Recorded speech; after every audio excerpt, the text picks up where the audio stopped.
પાણી તો લાવો. ઉભા રહ્યો. કામ શું કામ? રૂપાબેન પહેલા તો હું જઈને જોઈશ કે એ મારી બેનને લાયક છે કે નહીં. હે ભગવાન.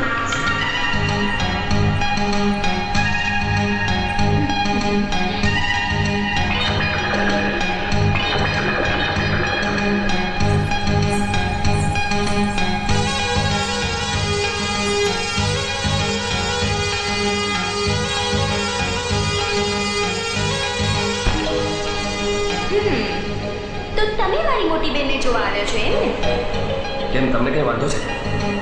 મેં તમને નહીં આમને પૂછ્યું છે. પૂછો પૂછો પૂછો. હા, તો સૌથી પહેલા મને 3 સવાલના જવાબ આપવા પડશે. હા, તો સવાલ નંબર 1, તમને રસોઈ બનાવતા આવડે છે? રસોઈ? હા, રસોઈ તો મોટાભાઈ એટલી સરસ બનાવે છે કે આખા પંથકમાં લગ્ન પ્રસંગમાં તો લોકો એમને જ બોલાવે છે રસોઈ બનાવવા.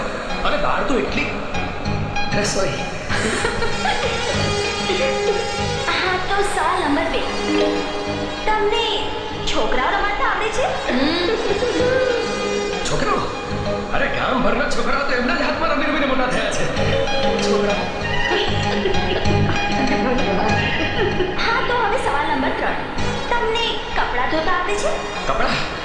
અરે કપડાં તો મોટાભાઈ એટલા સરસ ધોવે છે, એટલા સરસ ધોવે છે કે એકવાર ધોયા પછી ફરી પાછા ધોઈ જ ના શકાય. કપડાં.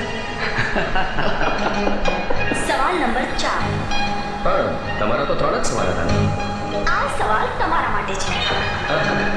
પૂછો પૂછો. તમે આમના ચમચા છો? નહીં, કરશો કરશો છો. હવે તારી મતલબ પૂરી થઈ હોય તો અંદર જે તારી મોટી બેનને પાણી લઈને મોકલ. જા જા.